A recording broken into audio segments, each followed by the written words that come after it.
Hello, welcome back to my vlogs. This is Jeju Island part 2. My footage when I'm walking, it's like super shaky, but I got engaged in Jeju Island with a fake ring, but still it's super exciting. It's a really simple story. We went to a fantastic beach. He went down on one knee and he asked me to marry him. It was beautiful, the weather was beautiful, and I said yes! To celebrate the occasion, we went to have Korean barbecue by the beach. I mean, like, is there a better way to celebrate?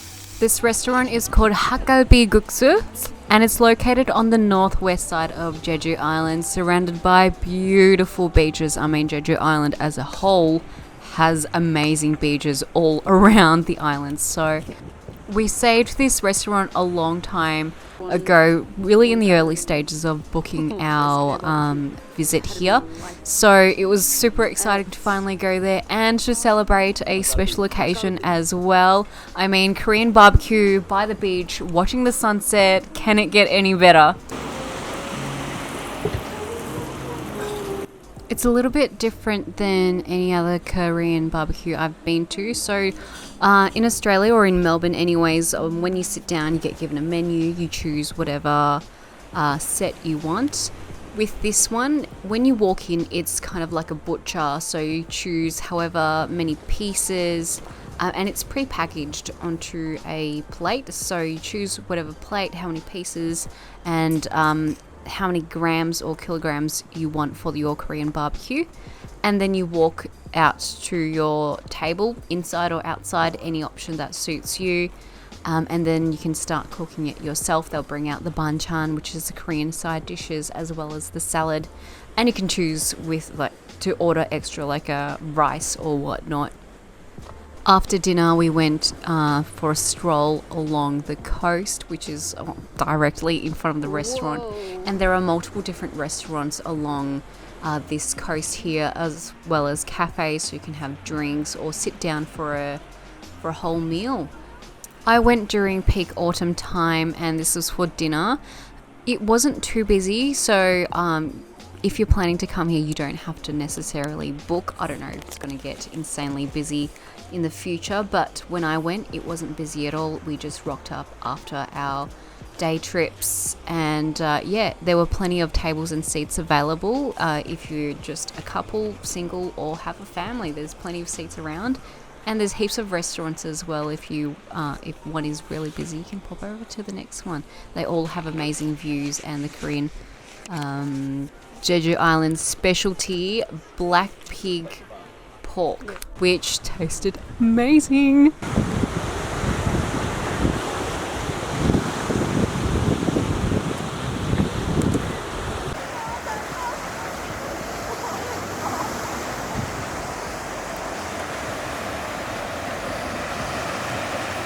I'm sure if you've watched many Korean vlogs or videos on TikTok, you know that Korea is a very coupley country, so everywhere you go there's lots of couples.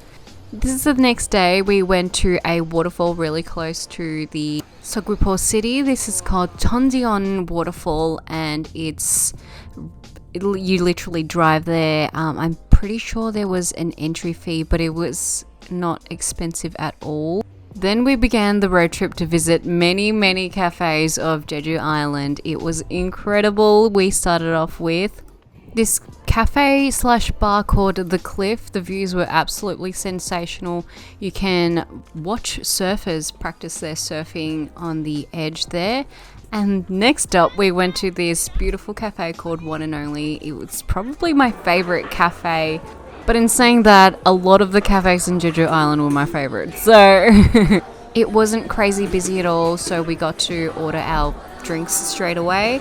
I, from memory, ordered 2 iced coffees or iced lattes, and we went up to the rooftop to see what it looks like, what the view is. So behind us, behind the cafe, is mountains, and in front of it is literally the sea view. So like wherever you turn is an amazing view.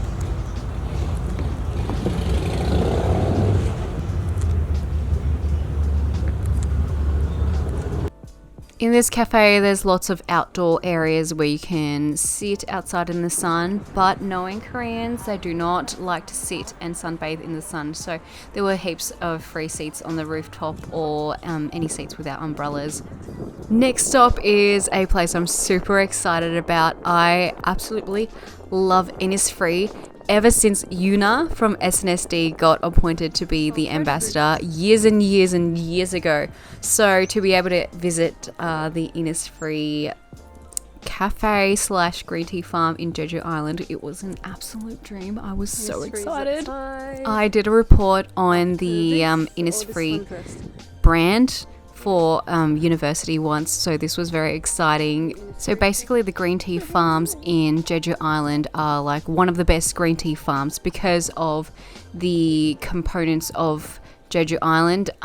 Look, I don't really remember, but being a volcanic island, it's full of vitamins and nutrients which gets injected into the green tea plant itself, which in turn creates beautiful green tea leaves full of vitamins and nutrients that are amazing for skincare. Hence why Innisfree uses the green tea leaves from the green tea farms in Jeju Island. I said injected, but I mean absorbed. Oh my god, I totally need a new camera because my walking is super shaky here. Okay, so once you enter the Innisfree building, there is a massive surprise skincare store. Absolutely not a surprise at all because Innisfree is a skincare brand. And on the left hand side, it's kind of like an activity center, so you can make your own passport, and it explains what Innisfree is all about the brand, how they source their ingredients and whatnot. Here is a stamping station to make your own postcard. This is where the kids come and go absolutely nuts with the stamps. Look, I'm not a kid and I went absolutely nuts with the stamps as well, so I can't really say anything.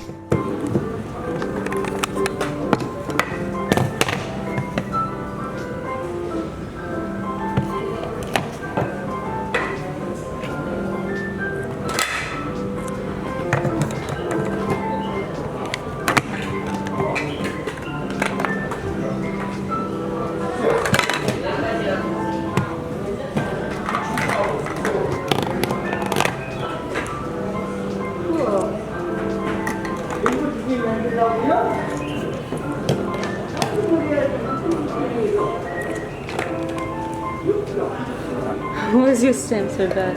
I don't know, I'm a bad stamper. Okay, I can make my own postcard.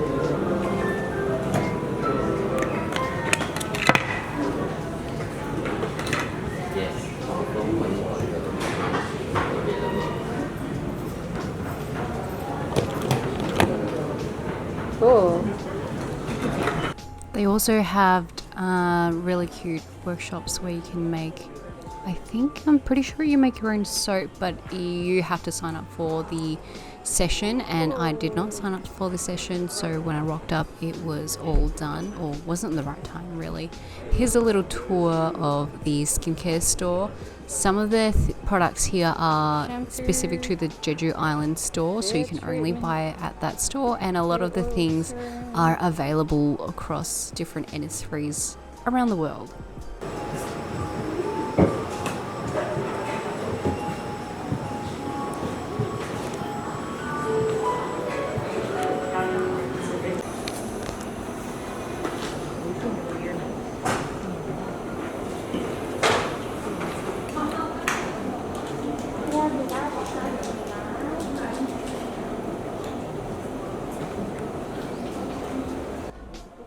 Now to the more exciting part of the Innisfree experience. I really wanted to go to the cafe. That was my number one priority coming here. So I absolutely went to the cafe and bought a few of the green tea desserts, especially this volcano explosion matcha cake thing. It was so beautiful.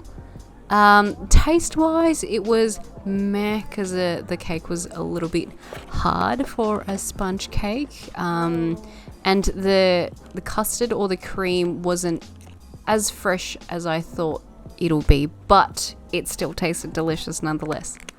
So it had a really subtle matcha taste for the cake and the custard in the cake, and the cream on top, I'm pretty sure it's a vanilla flavor, and it's in between a custard and icing. I'm not too sure what it was. Language barrier, you see, but it tasted delicious. It tasted delicious. It was a bit too much for 2 people, to be honest, but we still ate it. I also got the plain frozen yogurt, which is plain yogurt flavor, and the tangerine froyo, which is very popular in Jeju Island. You know, Jeju Island is known for their tangerine farms, so naturally I had to get that flavor as well.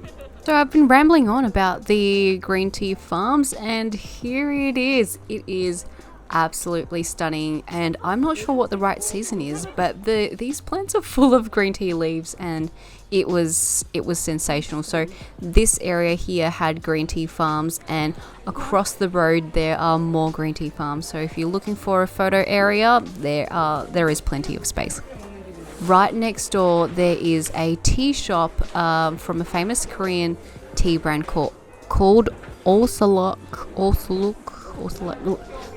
Pronunciation probably butchered, but it's right next door. Innisfree. You don't have to move your car or anything, literally just walk next door, and here it is. There are so many tea sets, tea packaged, like different types of teas in different types of packaging, and it is so aesthetic. Their graphic design is absolutely sensational. I wanted to buy everything, but I held back and bought the things I needed to buy and things I would actually drink. Surprise, surprise, they are a tea brand, so they naturally had a tea cafe right next to their shop, and I'm pretty sure I got a matcha ice cream. You best believe I went on a sugar high after this because all I had was dessert. After all those cafes and foods and desserts, we went to visit more beaches around the island. And on this side, which is the west side of Jeju Island, there's a lot more windmill beaches and rocky beaches. So not white, soft sand like the ones on the east. Day 3, we went to hike Hallasan Mountain. Didn't go all the way up to the top because that is a bit much. But we went up to one of the peaks. We started really early in the morning because the traffic is absolutely insane, and if you go too late into the day, you won't be able to find a car park. So we went early in the morning. We didn't have serious hiking gear, and that was fine because the path is, like, as you can see here, perfectly in good, perfect condition. Come on, Jen, get your words right. One thing about climbing this mountain, if you're not planning to go all the way up to the top, is that people of all fitness levels are welcome. We had students, we had people of the older generation, and myself as well. So, don't worry about that. We were absolutely starving after the hike, and by this time I think it was about 10 a.m. in the morning or 11, somewhere close to brunch or lunchtime. And we definitely had to try out this seafood hot pot in Jeju Island. Look at this. I actually didn't expect to have live seafood in the pot. It kind of scared me a little, but it tasted amazing. Also language barrier, so I really just pointed to the next table about what I wanted. It's still alive.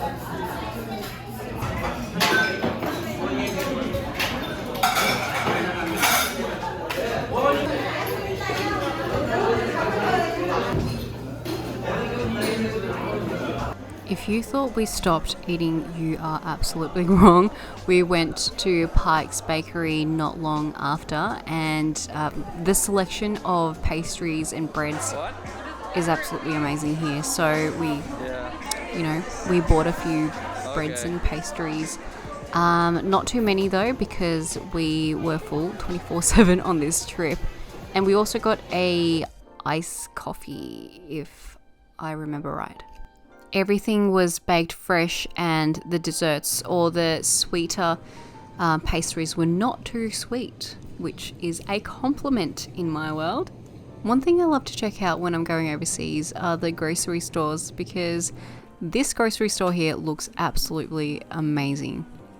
Also, we didn't stop there and we went to another cafe. Yes, I am not joking when I said I was full 24/7, but I had to visit these cafes. I had a list, I was on a mission. And also their pastries look so aesthetic and delicious, so how can I not?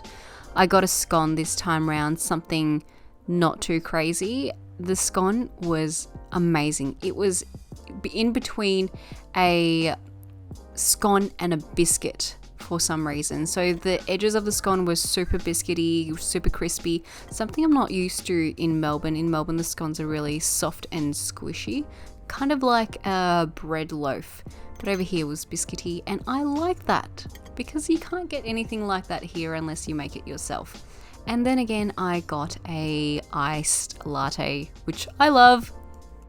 And this was the last place we visited in Jeju Island before flying back to mainland. Thank you for watching.